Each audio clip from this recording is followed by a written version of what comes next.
and saw the gaping stare of a terrified young man.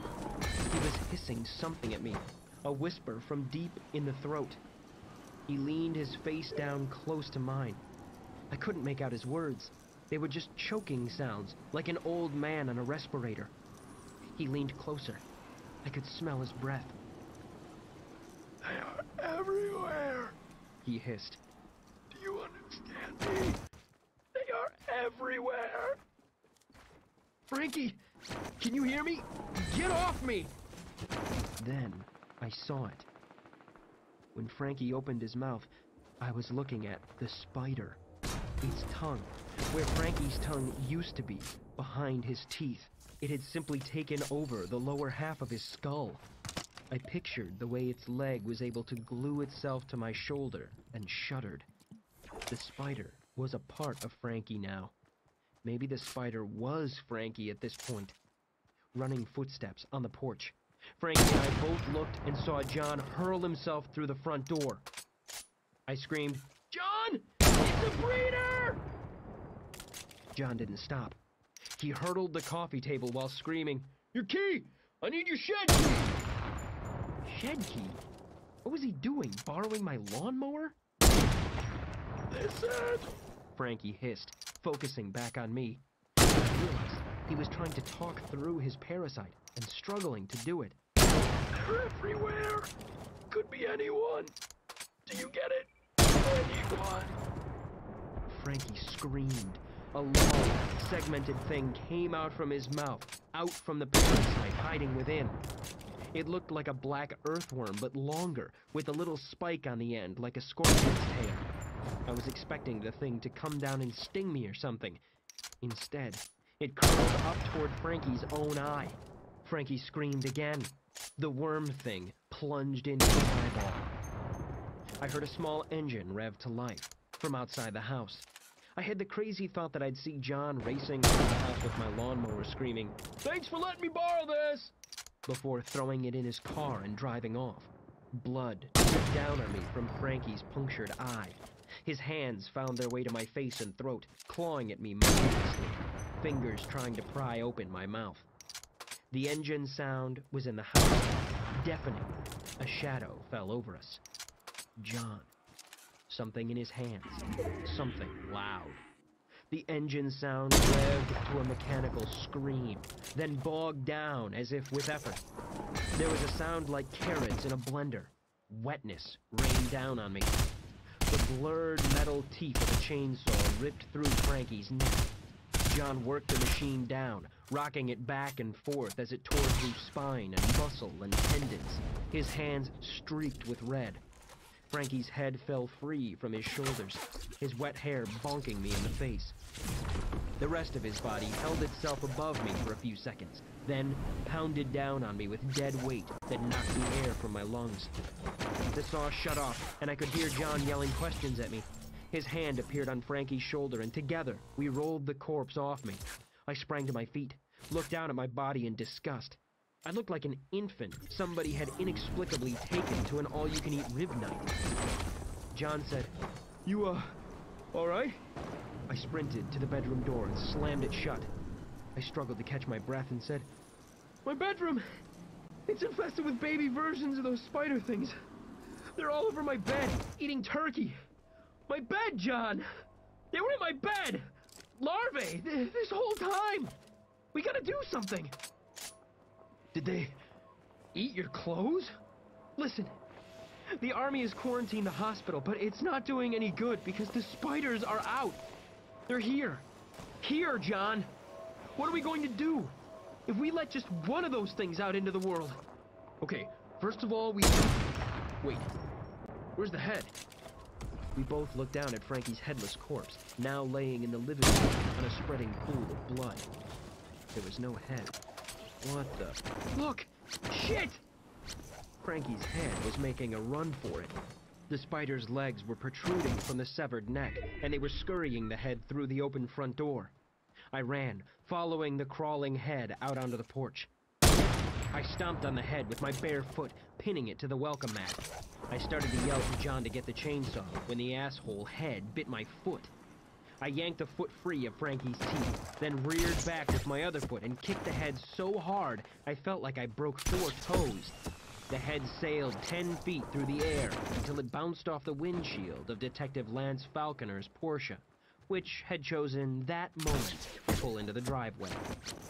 The head left a pink smear on his windshield, then rolled off his hood and back to my feet. I grabbed it in both hands, teeth facing away from it so it couldn't bite my dick off. A hugely confused Falconer emerged from the car to the sight of me standing naked in my driveway, covered in blood and covering my crotch with a severed head. I'm David Wong, and I'm here with a special message about amphetamines. Put it down! Falconer's gun was out. I said, 1 minute. I ran back inside, made it to the bedroom, opened the door, threw the head inside, and slammed the door shut again. My brief glimpse of the room revealed the hatchlings had made it halfway across the floor. I ran into the bathroom, grabbed 2 towels, and stuffed them under the door. That wouldn't hold long. Asshole! Put your hands up now! Falconer had come inside, gun still trained on me. I said, okay, calm down.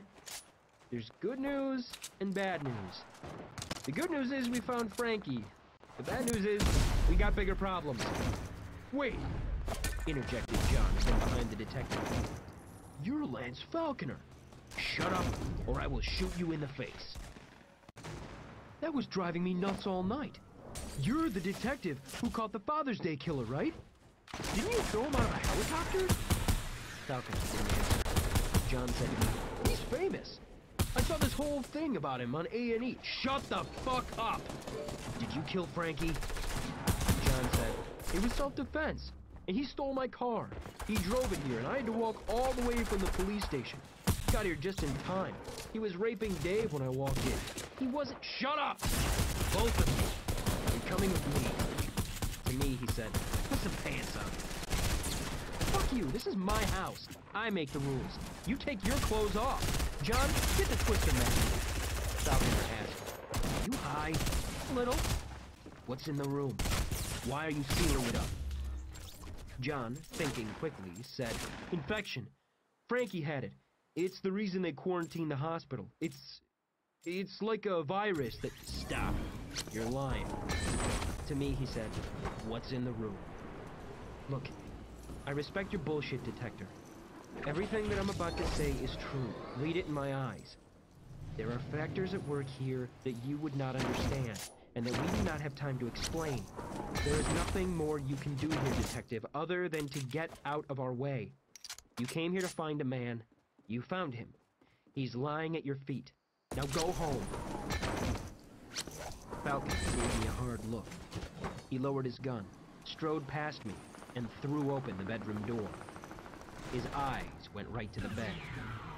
What he saw were 4 bloody turkeys. No, that wasn't. What he saw were 4 bloody turkey skeletons laying on my bed among piles of feathers. The larvae had all but stripped them clean within minutes. What I saw, Falconer did not, was that the spiders were now in the carpet, on the walls, and crawling around the glass of the bedroom window. They were growing at an impossible rate, some already the size of a fist. I felt a single drop of sweat fall down the back of my neck, trickling down my spine. I took a reflexive step back. One of the spiders crawled across Falconer's shoe. He wouldn't have noticed if he'd been looking directly at it. What is that? Some kind of ritual? Voodoo bullshit? Trying to summon a ghost or demon or whatever you guys do? No, I told you, detective, you're not going to solve this one. Sure, I understand. He holstered his gun. Then, in a blur, he grabbed my arm, spun me around, and slammed me against the doorframe of the bedroom. He got my right arm up behind my back, and pain exploded down my shoulder joint, the ligaments twisting around bone. I screamed. To John, Falconer shouted, "Back!"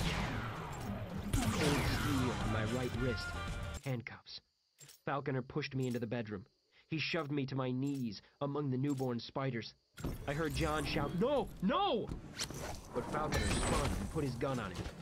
With his free hand, He looped the handcuff chain around the metal frame of the bed and snapped the remaining cuff around my other wrist. I was on my bare knees, hands chained around the bed, and I could feel itchy spider legs crawling up one of my thighs, over my feet. Falconer stood, held his gun on John and said, "Now, I'm not unlocking that until you've explained everything." 100 minutes prior to outbreak. Amy peed a lot when she got tense. A nervous bladder and a 3-hour-long bus ride don't make for a great combination, but worrying wasn't something she could just turn off. Her roommate at school had taught her some Tai Chi, but that wasn't the sort of thing you could do on a bus without being outside. She couldn't get David or John on the phone, and that was weird. Really weird. David always picked up unless he was in the shower or his phone was dead, but she had been trying since early in the morning, and John, free spirit that he was, had Amy on his list of must-answer calls.